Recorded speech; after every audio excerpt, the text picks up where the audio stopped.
Fray Nelson. Queridos cristovidentes, quiero confesarles que para mí ha sido toda una experiencia esta temporada sobre la Biblia en nuestro programa Al Tablero con Fray Nelson. Es una alegría encontrarnos una vez más y nuestro tema el día de hoy es ¿cuáles son las partes de la Biblia? Uno sabe que existe el Antiguo, el Nuevo Testamento, pero ¿qué se esconde detrás de esas palabras? ¿Y cuáles son las secciones dentro de ese Antiguo y ese Nuevo Testamento? Toda una serie de preguntas que espero que tú vas a disfrutar tanto como yo. Bienvenidos.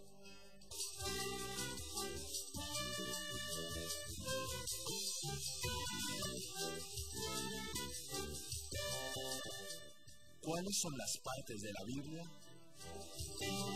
Creo que todos sabemos cuáles son las dos grandes partes de la Biblia. Las solemos llamar el Antiguo Testamento y el Nuevo Testamento. Y una pregunta que no nos han hecho, pero que yo creo que cabe hacerla es, ¿por qué la palabra testamento? Porque resulta que para nosotros un testamento es aquella disposición de la voluntad de una persona para cuando esa persona muere. Por eso se dice, hizo testamento, dejó dispuesto qué iba a suceder con sus bienes después de que se muriera.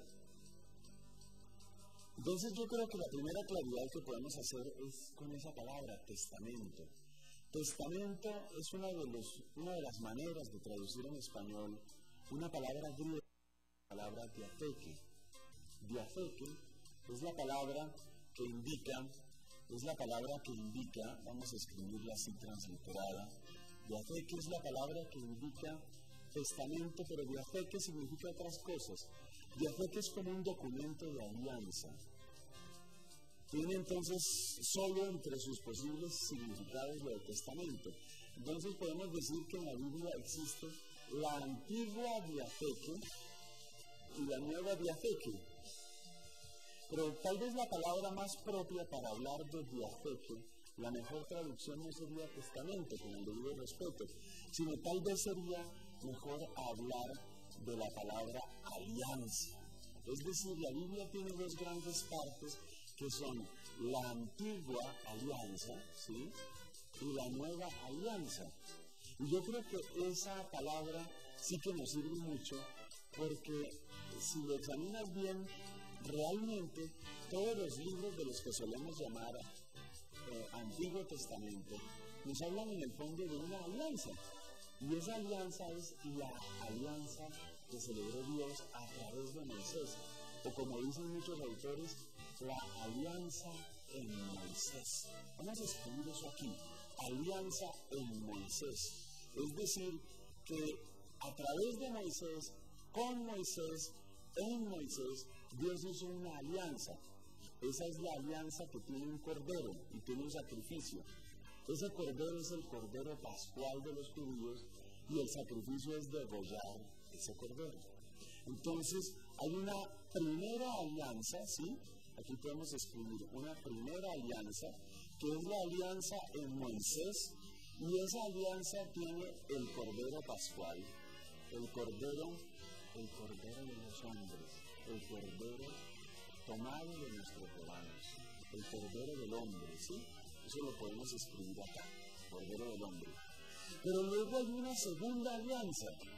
Lo que pasa es que no son la segunda, la tercera, la cuarta y la número 80, sino que la segunda alianza es la nueva alianza. Y la palabra nueva en la Escritura tiene un sentido muy fuerte.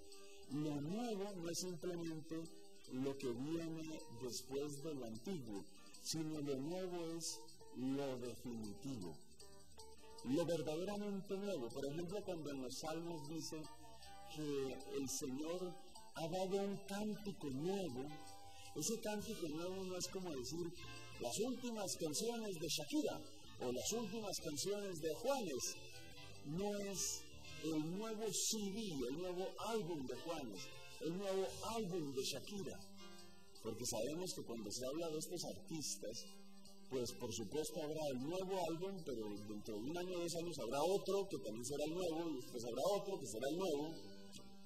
En la Biblia no es así. Cuando en la Biblia se habla de la primera alianza, se está hablando de una alianza que es la que establece el fundamento. Y cuando se habla de la nueva alianza, nueva, que me olvidé escribir a mí, la palabra nuevo lo que está indicando es lo definitivo, la alianza definitiva, la nueva alianza. Entonces fíjate que uno podría hacer una visión de la Biblia en la cual, en vez de decir Antiguo Testamento y Nuevo Testamento, se podría decir el primer testamento o la primera alianza y la alianza definitiva. Tal vez así podrían titularse las Biblias. Lectura del Antiguo Testamento, no digamos eso, digamos una lectura de la primera alianza. Lectura del Nuevo Testamento, tal vez mejor decir una lectura de la nueva y definitiva alianza. Esto de nuevo y definitivo es lo mismo que aparece en la misa. ¿Tú te acuerdas cuando estamos celebrando la misa?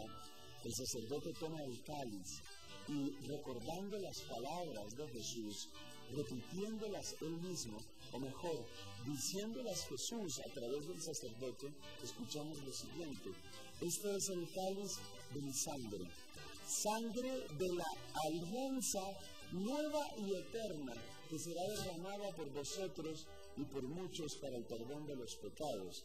Es decir, ahí se ve que la alianza nueva es la alianza definitiva.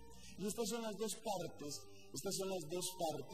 de la Biblia. La primera alianza, entonces no lo escribamos con abreviatura, sino escribámoslo más completo. La primera alianza y la nueva alianza. Ahora, la primera alianza fue en Moisés con el Cordero del Hombre. En cambio, la nueva alianza es en Jesucristo y es con el Cordero de Dios. El Cordero de Dios, pues ¿quién es? El Cordero de Dios es el mismo Jesucristo. Por eso se dice que Jesucristo fue sacerdote, víctima y altar. Porque el Cordero de Dios es Jesucristo y en Jesucristo se celebró la nueva alianza. Estas son las dos grandes partes de la Biblia. Las dos grandes partes. Pero ahora hablemos de cada una. Sin embargo, como en las Biblias, la que tú tienes en tu casa, la que yo tengo en mi casa, pues va a seguir diciendo Antiguo Testamento. Entonces hablemos de las partes del Antiguo Testamento y partes del Nuevo. Pero ya sabemos cuál es el criterio. El criterio es este que aparece aquí. Bueno, el Antiguo Testamento, creo que no hay necesidad de borrar el Antiguo Testamento, pero ya sabemos de qué estamos hablando. El Antiguo Testamento también se llama a veces las Escrituras Hebreas, porque el Antiguo Testamento es lo que los hebreos, el pueblo hebreo, podría llamar Escritura. Cuando San Pablo dice las Escrituras, se refiere a las Escrituras hebreas. Se refiere entonces a lo que nosotros llamaríamos el Antiguo Testamento. El Antiguo Testamento son las Escrituras hebreas. Y resulta que los miembros de ese pueblo, el pueblo elegido de Dios, en el cual nosotros hemos sido insertados, por utilizar la expresión de San Pablo, ese pueblo elegido tiene un modo muy especial de ver al Antiguo Testamento. Y eso es lo que vamos a comentar ahora. ¿Cómo el pueblo elegido aprendió a ver ese conjunto del Antiguo Testamento? ¿Qué es lo que hay ahí? Pues ellos dicen que en el Antiguo Testamento hay tres partes. Y esas tres partes se llaman la ley, que ellos llaman la Torá. Luego están los profetas, pero ya vamos a ver qué es lo que ellos entienden por profetas. Y luego están los llamados escritos. ¿Y los escritos qué contienen? Pues eso lo vamos a ver en un instante. ¿Qué es lo que está en esos escritos? La ley, los profetas y los escritos.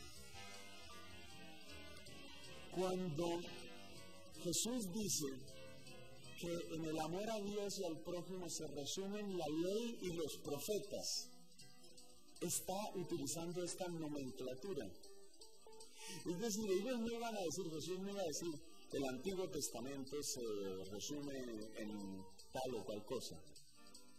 Lo que quería decir Jesús es que las Escrituras, y para ellos las Escrituras eran el Antiguo Testamento, las Escrituras se resumen en esto. Es decir, lo que Dios les ha tratado de decir a ustedes durante siglos es, dos puntos, amar a Dios y al prójimo. Ese es el resumen de lo que Dios les ha estado tratando de decir. Con esto estoy indicando que la expresión, la ley y los profetas, es un modo de decir todo lo que Dios había revelado antes de Jesús, o como nosotros lo llamamos, el Antiguo Testamento. ¿Y por qué Jesús habla de esa manera? Porque así era como hablaban los judíos de esa época. Ellos hablaban de la ley y los profetas. Ese era un modo de decir todas las Escrituras. La ley tiene ese nombre hebreo, Torah. Entonces la Torah y los profetas. Eso era el Antiguo Testamento. Eso era lo que nosotros llamamos hoy Antiguo Testamento. La ley y los profetas. En el pasaje de la Transfiguración, ¿tú te acuerdas que se aparecen dos personajes cerca de Cristo? Esos dos personajes son Elías y Moisés, o Moisés y Elías, los digo en orden. Y Moisés, ¿qué representa? La ley. Y Elías, ¿qué representa? Los profetas. O sea que en ese pasaje de la Transfiguración, incluso podemos ver de un modo plástico, de un modo gráfico, podemos ver que la antigua alianza, todo lo que Dios había dicho antes de Cristo, todo lo que los miembros del pueblo de Dios reconocían como revelación, todo apuntaba hacia Cristo. Y según la versión que nos ofrece el evangelista San Lucas, todo apuntaba hacia la plena revelación, la perfecta revelación en Jesucristo, en su pasión. Es decir, la pasión de Cristo es el resumen de la ley y los profetas. Esto es lo que ellos llamaban Antiguo Testamento. La ley para ellos son los 5 primeros libros de la Biblia: Génesis, Éxodo, Levítico, Números, Deuteronomio. Pero ellos no entienden la ley como un conjunto de disposiciones, como decir el Código Civil, como decir el Código Penal en un país como Colombia. Para ellos la ley está indicando, o la Torah está indicando, el testimonio y los términos de la alianza. El testimonio y los términos de cómo quiere Dios restablecer su trato de amistad y de amor con el hombre. Eso es la Torah. La Torah no es simplemente un conjunto de disposiciones. La Torah es la narración y el establecimiento de una alianza que viene a restablecer la unión entre Dios y el hombre después de esa realidad espantosa que es el pecado. Eso es lo que significa la ley. Entonces, cuando nosotros vamos a hablar de la ley, no podemos imaginarnos solamente como un conjunto de disposiciones, que también las hay, sobre todo en el Levítico y en el libro de Deuteronomio. A partir del capítulo 12 del Deuteronomio hay una serie de disposiciones, que hay que hacer esto, que hay que evitar esto. Pero lo fundamental de la ley no es esa serie de prescripciones, lo fundamental es esa narración que llega en cierto momento a convertirse en una historia de amor, en una historia de cómo Dios busca a su pueblo y les rescata. Eso es lo que tenemos que entender por la ley. Pero tenemos que ver que lo de los profetas tiene su sentido, y lo de los escritos también tiene su significado especial, y de eso vamos a hablar en un instante, después de estos importantes mensajes. Al Tablero con Fray Nelson Medina es un programa que quiere responder a esas inquietudes, a esas preguntas que tú nos envías. Al Tablero con Fray Nelson Medina es un programa que tú haces con cada correo electrónico que tú envías a esta dirección. Mucha atención. Mira, yo escribo aquí al tablero, así seguido, @Cristovisión. Cristovisión.org. Al tablero @Cristovisión.org. Esta es la dirección a la cual hay que escribir para que esas preguntas que tú tienes lleguen hasta nosotros y nosotros podamos diseñar el programa de acuerdo con los dueños del programa, que son ustedes, mis hermanos. Entonces es importante escribir a altablero@cristoedición.org. Vamos a ver, por ejemplo, quiénes nos han escrito en estos días.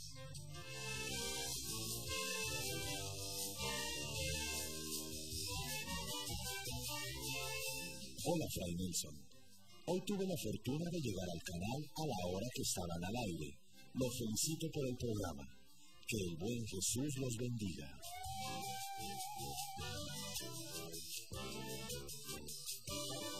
Gracias por su programa sobre las Escrituras. Leer la Sagrada Escritura es compartir un momento sagrado, de tal manera como lo es también el momento de compartir y practicar sus enseñanzas. Su lectura ha de acompañarse de santidad, serenidad, contemplación, sosiego mental y sana disposición para con Dios Padre, en la apropiada quietud del alma y corazón.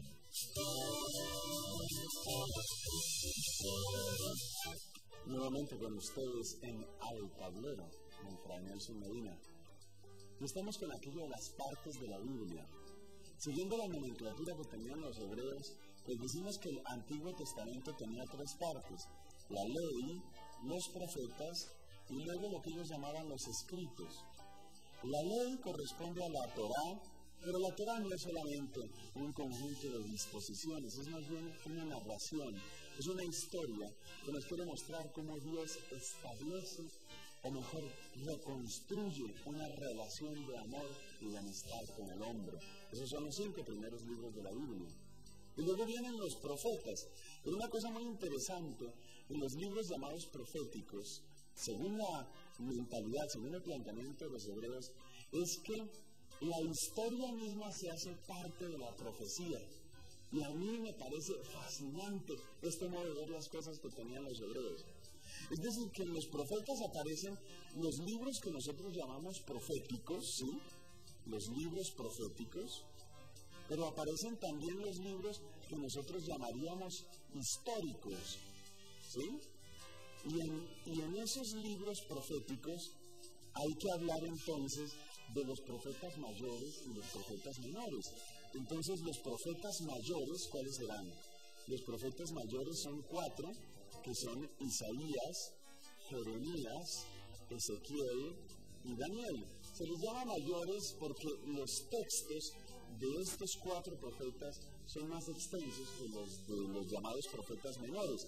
Los profetas menores son 12, yo no voy a decir todos los nombres aquí, creo que no me los sé de memoria además, pero aquí están, por ejemplo, el profeta Joel, aquí está Amós, aquí está Oseas, aquí está Zacarías, Sofonías, Nahum, todos esos son profetas menores.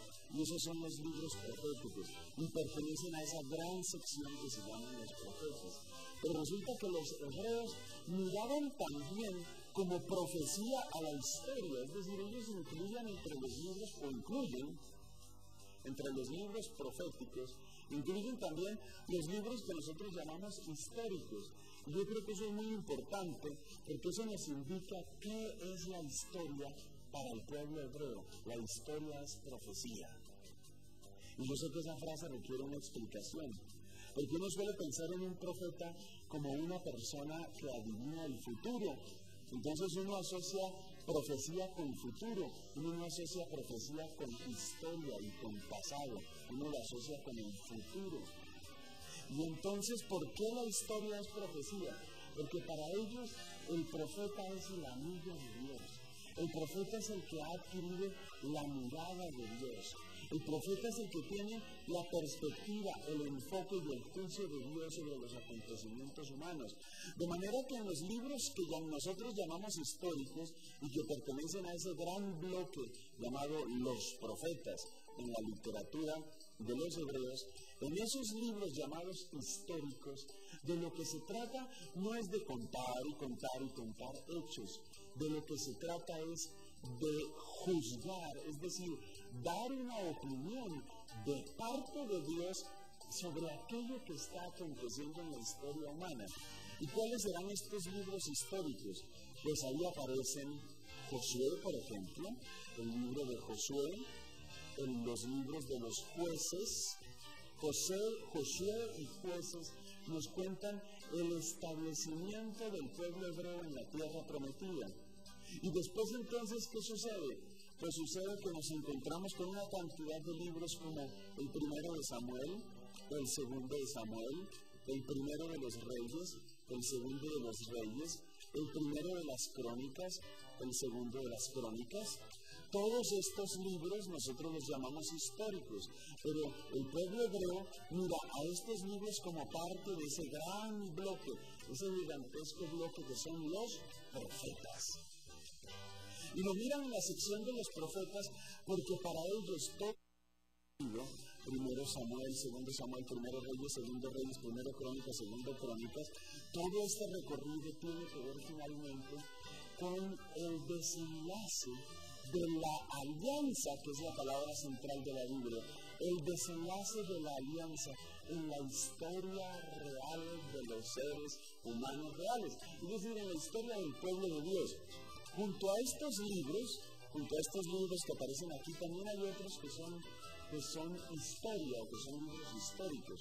Por ejemplo, nosotros recordamos el libro de Nehemías. El libro de Nehemías pues nos habla de lo que sucedió después del destierro. El libro de Esdras, esos dos libros son como hermanos, Esdras y Nehemías, nos cuentan parte de lo que sucedió después del destierro. O si nosotros vamos a los libros de los Macabeos, primero Macabeos y segundo Macabeos, nos están contando lo que sucedió incluso después de que se logró la restauración de Jerusalén, aunque los judíos nunca recuperaron completamente su independencia, sino que ya después del destierro quedaron siempre sometidos a potencias extranjeras. Entonces ustedes ya se pueden imaginar lo que se encuentra en los libros históricos. Es Josué, Jueces, primero Samuel, segundo Samuel, primero Reyes, segundo Reyes, primero Crónicas, segundo Crónicas, el libro de Nehemías, el libro de Esdras, el libro, obviamente los dos libros de los Macabeos, esos son libros históricos. Pero los que nosotros llamamos históricos, junto con los que nosotros llamamos proféticos, estos los hebreos los llamaban profetas, porque para ellos todo eso tiene que ver con el parecer de Dios, con la opinión de Dios, con el juicio de Dios sobre la historia humana. Y todavía queda más del Antiguo Testamento, están los escritos. ¿Y en los escritos qué hay? Pues en los escritos está sobre todo el libro de los Salmos, está el libro del Cantar de los Cantares, y están una serie de libros llamados sapienciales, aunque muchos incluyen entre los libros sapienciales también el Cantar de los Cantares. Libros sapienciales son cuáles, por ejemplo, Proverbios, por ejemplo, Eclesiastés, el libro del del predicador, también está el libro eclesiástico, también está el libro de la sabiduría. Todos estos son libros sapienciales. ¿Y qué es lo que nos quieren contar los libros sapienciales? Nos quieren contar qué sucede con el plan de Dios, con la voluntad de Dios, cuando nos referimos a la escala de la familia, a la escala del individuo. Porque fíjate que la historia está grande. Lo que narran los libros proféticos, los libros históricos, es lo que le sucedió al pueblo como tal, y en particular a los reyes. Pero ¿qué sucedió con el individuo? El individuo se ve mucho más retratado en los salmos, porque ahí están las angustias de la persona como tal. Está en los proverbios, donde se cuentan tantas recomendaciones sobre lo que vive cada persona con sus amigos, con la educación de los hijos, con la salud, con la vejez, con la búsqueda finalmente de cómo vivir. Esa es la pregunta que se plantea en los sapienciales. ¿Cómo vivir? Eso es lo que se quiere responder aquí. ¿Cómo vivir a escala humana? Este es el Antiguo Testamento, la ley, los profetas y los escritos. Y en el Nuevo Testamento que encontramos, veámoslo rápidamente. Ya sabemos que en el Nuevo Testamento lo más importante van a ser los evangelios, y que los evangelios son 4. Los evangelios canónicos son 4, es decir, Mateo, Marcos, Lucas y Juan. Eso se da por descontado. Esa es la primera parte y la parte más importante del Nuevo Testamento, los evangelios. Pero después de los evangelios, que son como los hechos de Jesús, entonces vienen los hechos de los apóstoles, los hechos de los sucesores de Jesús. Entonces fíjate que en el Nuevo Testamento es muy fácil saber lo que se encuentra. Se encuentran los evangelios, se encuentran luego los hechos de los apóstoles y luego hay una serie de cartas y el Apocalipsis. Ese es el Nuevo Testamento, amigos. Los evangelios, los hechos de los apóstoles, cartas y Apocalipsis. Los evangelios, ya sabemos, los hechos de los apóstoles es la historia de esta comunidad que va creciendo, la difusión con el poder del Espíritu. El libro del Apocalipsis es algo así como un asomarnos a las realidades definitivas, tanto en la vida de cada persona como en el término de la historia humana. Es el desenlace. La palabra Apocalipsis quiere decir revelación. Es como un entrever, es el desenlace de la historia humana. Y en las cartas que encontramos, hay un bloque muy grande de cartas que son las cartas de San Pablo. Ahí encontramos, por ejemplo, las cartas de Gálatas y Romanos, que hay que leerlas más bien juntas. Encontramos las cartas a los Corintios, 1 Corintios, 2 Corintios. Encontramos las cartas de Colosenses y Efesios, que también hay que leerlas relativamente juntas. También encontramos 1 Tesalonicenses y 2 Tesalonicenses, que son de gran importancia porque nos habla de esas primeras expectativas de los primeros cristianos. Encontramos las cartas pastorales. Las cartas pastorales son las recomendaciones de San Pablo en 1 Timoteo, 2 Timoteo y Tito. Esas son cartas pastorales que nos cuentan sobre el gobierno de la iglesia. Y creo que ahí está más o menos lo fundamental. Hay que añadir otras pocas, como la carta a Filemón. Pero además de las cartas de San Pablo existen otras que son las cartas llamadas católicas, porque no se dirigen a una comunidad particular, sino a muchas. Y en esa está la carta a los hebreos, ¿cierto? Tenemos la carta de Santiago, tenemos las cartas de San Pedro, 1 Pedro y 2 Pedro, y tenemos las cartas de San Juan, 1 de Juan, 2 de Juan y 3 de Juan, y tenemos incluso una carta de San Judas Tadeo. Todas esas cartas tenemos. Fíjate, aquí está el Nuevo Testamento, los evangelios, los hechos y las cartas. Cartas de San Pablo que son muchas, ¿cierto? Doctrinales y pastorales. Luego las cartas católicas, perdón, un momento, vamos a ver aquí. Hola mi padre, ¿cómo te va? Sí, estamos concluyendo ya nuestra grabación. Yo pienso que muy contentos. A mí esto me fascina. Estamos en la parte del Nuevo Testamento, sí señor. Bueno, claro que sí. Hasta luego, hablamos. Lo importante lo que nos dice el Padre Ramón, que siendo importantes, siendo valiosos para nosotros ambos testamentos, para nosotros la gran revelación está aquí. Y él insiste, a pesar de todo lo que usted diga, Fray Nelson, recuérdenos que hay que empezar por los evangelios. Entonces quedémonos con esa enseñanza. Esta es una mirada muy abuelo de pájaro de las partes de la Biblia. Es un mapa, un pequeño mapa, para que tú lo recorras, para que tú ames la palabra, para que se haga vida en ti, como se hizo vida en las entrañas y en la existencia de la Virgen María. Vamos a darle un saludo para despedir este programa. Dios te salve María, llena eres de gracia, el Señor es contigo. Bendita tú eres entre todas las mujeres, y bendito es el fruto de tu vientre, Jesús. Santa María, Madre de Dios, ruega por nosotros pecadores, ahora y en la hora de nuestra muerte. Amén. Que Dios nos bendiga en el nombre del Padre, del Hijo y del Espíritu Santo. Hasta la próxima.